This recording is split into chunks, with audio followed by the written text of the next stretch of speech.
I'm sure my son, who was so gracious to point out that I will be half a century old in the coming week, would like to point out to you that I forgot the Lord's Prayer.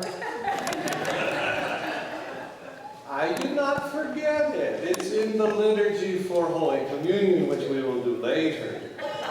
So, just wanted to point that out.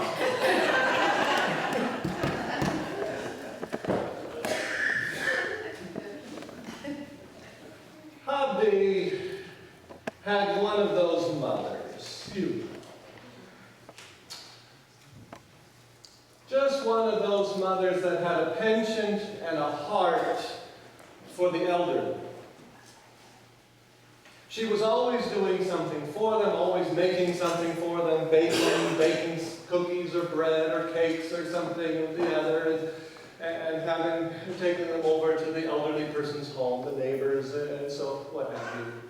And since Mom had a number of children, guess who got to make the deliveries? Children.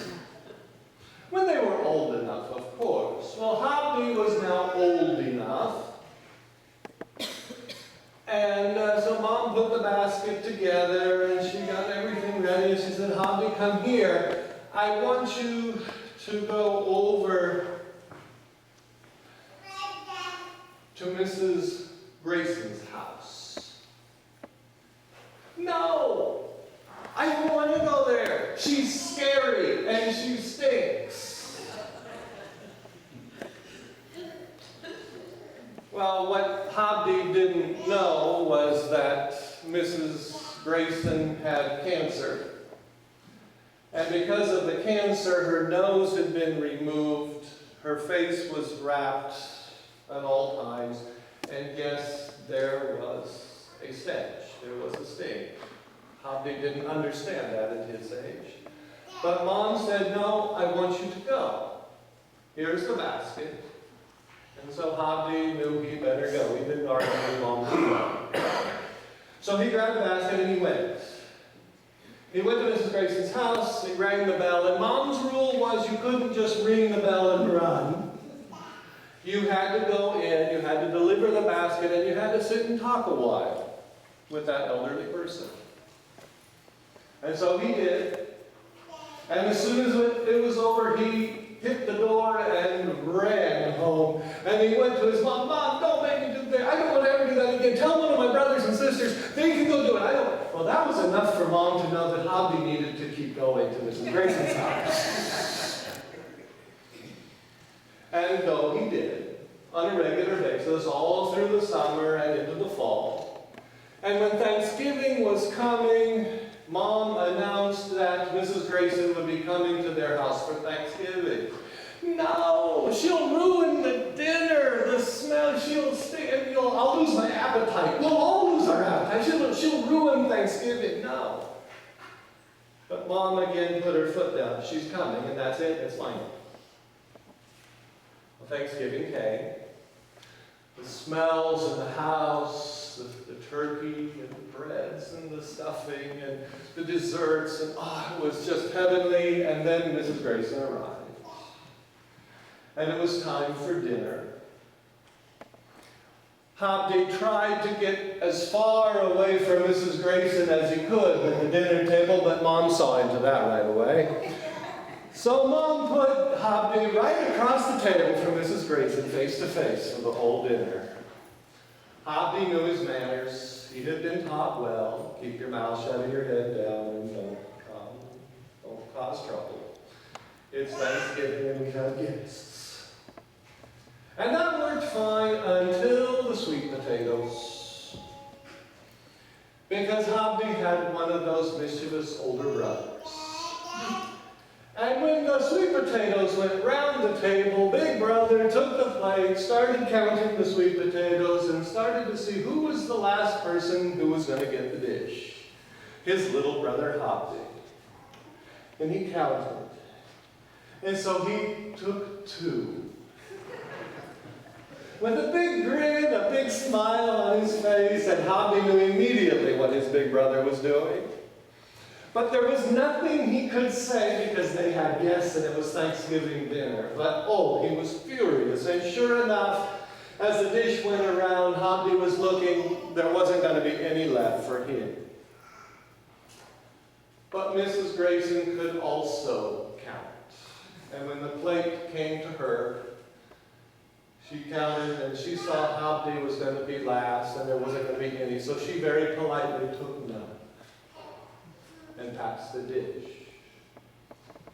And when the dish got around to Hobby, there was one left. And he very greedily reached for the plate, but then he realized that Mrs. Grayson didn't have any. So he took his spoon and he cut it in half. And he offered Mrs. Grayson half of the sweet potato. And he took the last half. After that, Mrs. Grayson didn't stink anymore. She didn't stink. Jesus was also invited to a dinner party.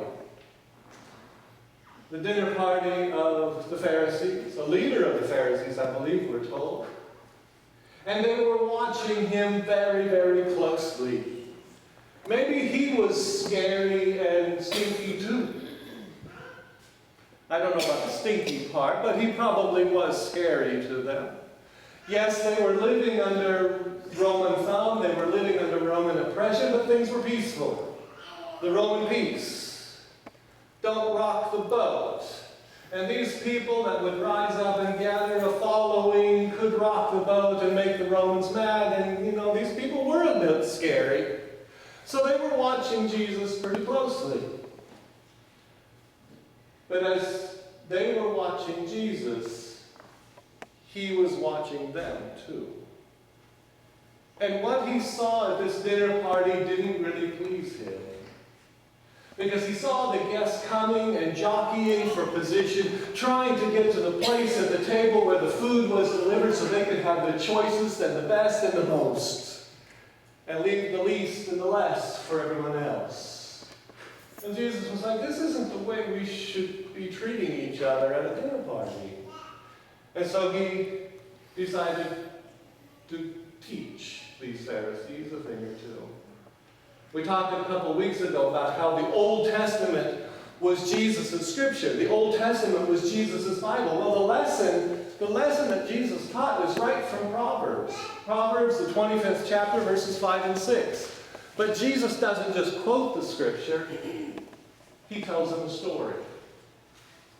He says, when you're invited to a wedding feast, when you're invited to a wedding banquet, don't just assume that you are the top dog, that you are the most elite, the most prestigious person there, and walk up to the head table and sit yourself at the most prestigious seat. He said if you do that, the host might come along and say, I've got another guest that's even higher up than you. You're going to have to move, and then you will be embarrassed in front of all the guests and have to sit in a lower seat. Instead, take the low seat. Take the lower seat. And then, we must have an air conditioning problem.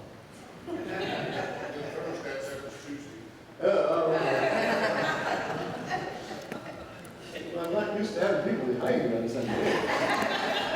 Makes me nervous. But instead, take the lower seat. Take the lower seat. And then when the host comes along and sees you sitting down there, the host will say, what are you doing sitting down here? Well, you need to come up here. And then in front of all of the guests, you will be lifted up. And everybody will see who you are. And yes, it's a lesson in humility. It really is. Jesus goes on to say, anyone who lifts themselves up will be brought down, and anyone who lowers themselves will be brought up.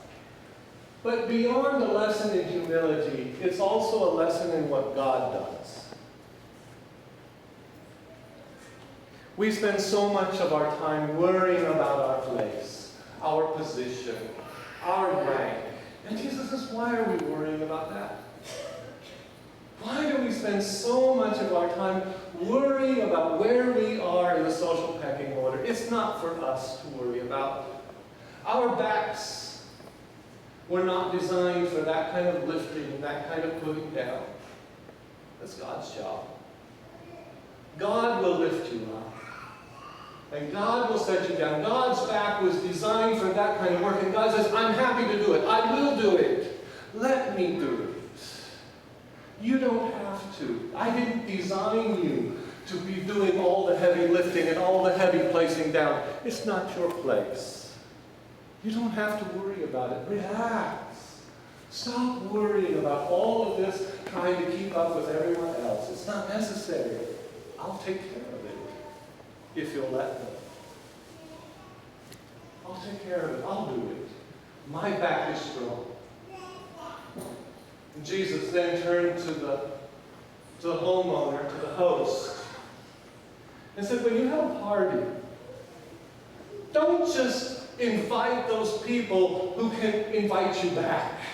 Don't just go to your friends and your relatives and your rich neighbors who will invite you back, because you'll already have your payment. You'll already be repaid when they invite you back. Instead, go to the highways and to the byways, to the poor, to the crippled, to the deaf, to those who can't see, to the widow, to the orphan, and invite them to come. There's no way they can pay you back. And you will have your reward. You'll be repaid in the resurrection. It's God that does the paying. Again, we don't have to. God is saying through Jesus is trying to tell us over and over again, relax, people. You've got enough on your plate, enough to worry about. You don't need to do all of this heavy lifting and all this placing down and all the trying to pay back and repay. Relax. Take it easy. Rest in me. Rest in your Father God and trust in me. Don't worry. Don't worry about it. In way of illustration, I have a couple of stories. And you know those old TV shows where you could call in and pick your ending? Today you get to pick the ending of the sermon.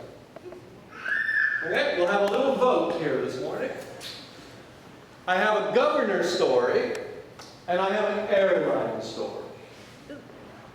Which story do you want to hear? Do you want to hear the governor story, or do you want to hear the airline story? We'll vote. We'll vote. How many of you want to hear the governor story?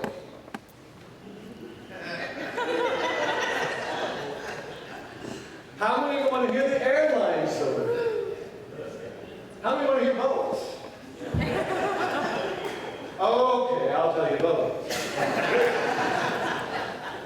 Remember, you asked for it. You have communion, so you wanted a longer sermon. That's on you. Okay. The governor's story, and you can pick your state. I think the story I read was Massachusetts, but you can pick your state. The governor of the state was running hard for re-election.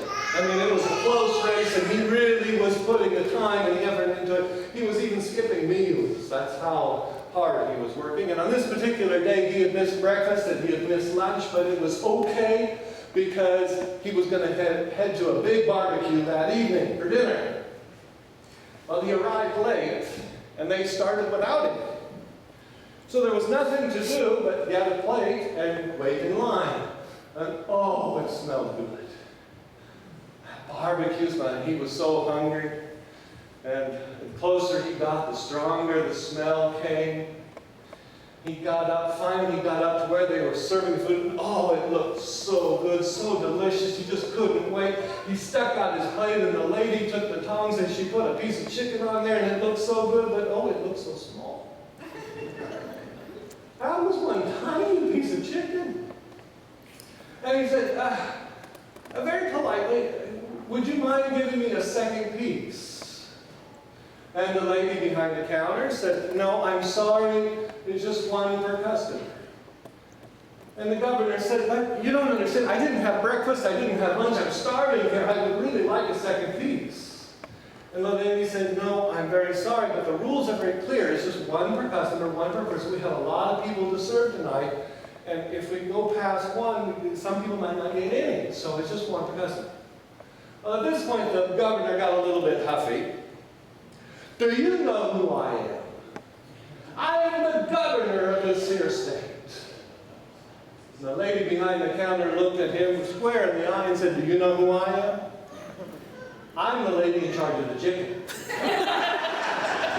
Move on.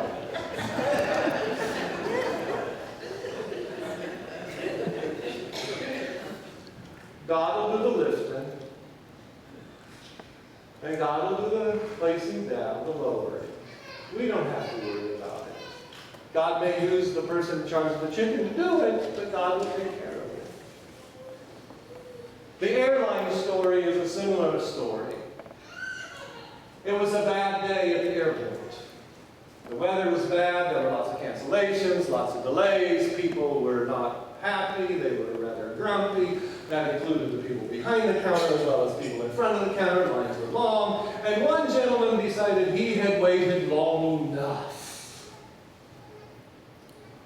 And so he got out of the line and at the opportune moment cut in line and went right up to the counter. And the lady behind the counter saw exactly what he had done. And she was very polite about it. She said, I'm sorry, sir, but you're going to have to go wait in line just like everyone else. And the man said, do you know who I am? Do you have any idea who you're talking to? And the lady looked at him in the eye and said, no, I don't. But wait just one second. She picked up the microphone and announced to the airport, ladies and gentlemen, there is a man here at the counter who does not know who he is. If you know who this man is, would you please come here and take him to the end of the line? She put down the microphone and the man went to the back of the line. The applause of everyone in here. God will do the lifting. God will do the placing down. And God may use an airline employee to do it, but it's God's job. It's not ours. But what about the repaying? In just a moment, we will be celebrating Holy Communion. If you will, it's a reenactment of Jesus' Last Supper with his disciples. If you will, it's a symbolic representation of the heavenly banquet where God and Jesus sit down with all of the people in heaven and eat and have plenty, and there's love for everyone and shares with everyone that's there. And so as you come to Holy Communion, I want you to look around. Look around you. Have we done what Jesus asked us to do? Jesus said, if you throw a party, go out into the highways and the byways. Ask those people to come join you, especially those who can't pay you back. The lame, the blind, the deaf, the elderly, the widow. Have we done that? God says, I'll do the paying. I'll do the paying. All I want you to do is come to the party. I'm doing the lifting. I'm lifting you up. I'm putting you down. I'm doing the paying up. I'm doing all of the hard work. The banquet is ready. It's prepared. I just want you to come and invite everyone that you see to come along with you. To come to the meal. To come to the banquet. To relax. Don't worry about all the rest. Just invite everyone to come and share God's love with them. That's all I ask of you. You know what? If we do it, those people might not be quite so scary or quite so stinky anymore.